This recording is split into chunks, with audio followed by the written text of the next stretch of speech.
व्यक्तित्व विकास भली अभिव्यक्ति शुणिया मात्रे आम मानस चक्षुरे फुटी उठे बेस उज्ज्वल एवं सुठाम चेहरा आकर्षणीय वेशपोषाक सह उपयुक्त आदब कायदार समाहार एसबुर यथार्थ मूल्य रही किंतु प्रकृत व्यक्तित्व अंतर्चेतनार विकास निहित संकट बेले कठिन परीक्षा बेले जनकर दृश्यमान व्यक्तित्व झाउली पड़े किंतु आभ्यंतरीण व्यक्तित्व जेकोसी परिस्थिति रे निजको नम्र भाव जाहिर कर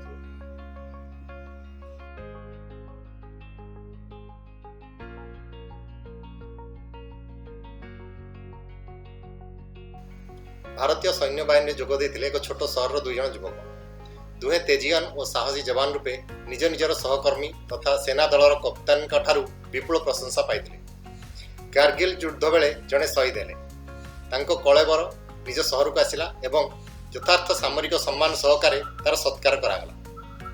सहर जाइथिबा अन्य जवानटी कफिन सह आसथाए एवं सबु व्यवस्था करुथाए।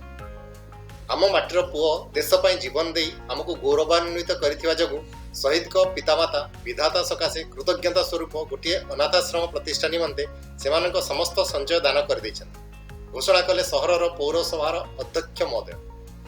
हेला विपुल करताली ध्वनि। आम पुओ नाम आमे मध्य गोटे चमत्कार प्रतिष्ठान प्रतिष्ठा पई दान करिबा। अन्य युवकटीर माता तांको स्वामी को चुपी चुपी कहले किंतु आम पुओ तो सौभाग्य को शहीद होई नै। युवकर पिता निज विस्मय व्यक्त कले। आम पुअर से भली सौभाग्य जोगु कौन आमे विधाता पाखरे कृतज्ञ हेबा उचित नुहे। उत्तर देले से ज्ञानी महिला। व्यक्तित्व विकास भली अभिव्यक्ति शुणिया मात्रे आम मानस चक्षुरे फुटी उठे बेस उज्ज्वल एवं सुठाम चेहरा आकर्षणीय वेशपोषाक सह उपयुक्त आदब कायदार समाहार एसबुर यथार्थ मूल्य रही किंतु प्रकृत व्यक्तित्व अंतर्चेतनार विकास निहित संकट बेले कठिन परीक्षा बेले जनकर दृश्यमान व्यक्तित्व झाउली पड़िबो किंतु आभ्यंतरीण व्यक्तित्व जेकोसी परिस्थिति रे निजको नम्र भाव जाहिर करुथबो। गत थर नम्रता संपर्क रे किसी सूचना दिया जायतिला। व्यक्तित्व विकास शिरोनाम रे ए संदर्भमाଳାର एही किस्ती रे अन्य एक अमूल्य गुण कथा कहा जाउछि ताहा कृतज्ञता बोध। उपरोक्त घटना आमको यही शिक्षा दिए आमे संकटर मुकुली रे विधाता पाखरे कृतज्ञता जणाई थाउ किंतु नियत आमे जे केते संकटर मुक्त होई रहिचु से पाई आम जीवनर उत्स एवं परिचालक जो अज्ञात शक्ति ता पाखरे कृतज्ञता प्रकाश करिवार आवश्यकता अनुभव करूना। आमे सहचराचर आमर अहं भाव द्वारा आम आचार व्यवहार एवं आचरण को परिचालित करू। अहं भावर गोटाए विशेष समस्या हला ताहा आमको अधिक ज्ञान आहरण प्राय निवृत्त कर रखे। नम्रता एवं कृतज्ञता बोध आमको सर्वदा ग्रहणशील कर रखिता। आम शिक्षालाभ प्रवृत्ति को सजाग और सजीव कर रखिता।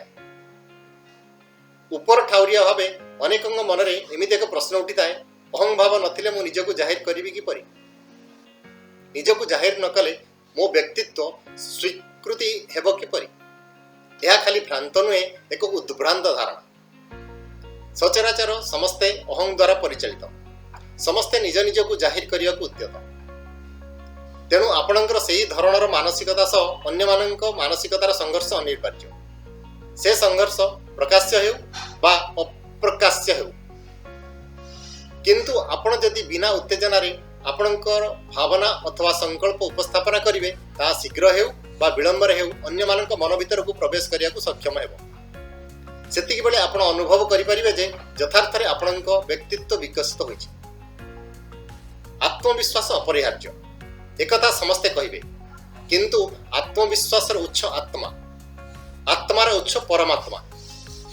आपणक आत्मविश्वास सेहिठारु आसीबो। सेही महाशक्ति को नीरव रे आह्वान करी ता सह संपर्क रखନ୍ତୁ। आध्यात्म विज्ञानी माने हमको यही परामर्श दियंती।